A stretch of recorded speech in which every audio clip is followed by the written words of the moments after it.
I kind of opened with this when I said that today on the radio I'm hearing that the Conservatives are saying if they don't get their majority, the one they covet, the one they can't get, the one they're not going to get, what is going to happen is the country might fall apart.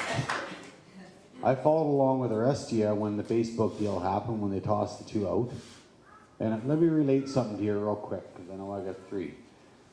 The other morning, I was at the Hotel Saskatchewan, and Michael Ignatieff was in town on Saturday, and I was outside because I'll freely admit I'm a smoker.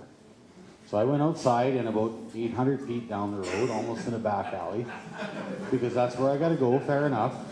Left my girlfriend inside with another candidate, and they went for some breakfast. I'm standing there talking to this lady. It turns out she's an RCMP officer. And yeah, she was. So there. So she said to me, she said that Stephen Harper had come to town with the Conservative deal in our riding, and Jack Layton had been here, and she didn't speak to the NDP per se.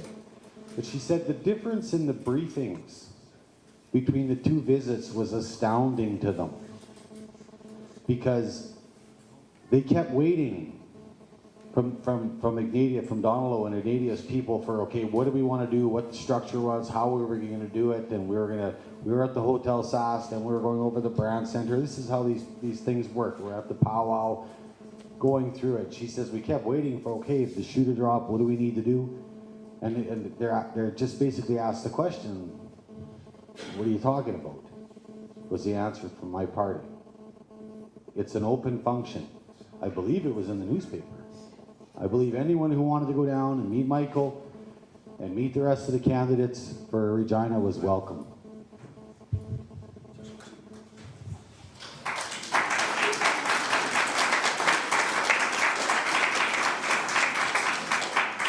I'll keep my answer as brief as I can so that we can hopefully get another question asked. I think that as we embrace this new technology, that we have to have a real conversation about how it's going to work. It should never be something that closes down democracy. It shouldn't be something that people are made to feel afraid of.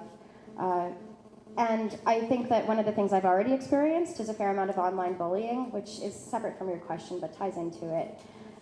When we have a forum for promoting democracy, which is what Twitter can be and Facebook, and it's used to do the opposite.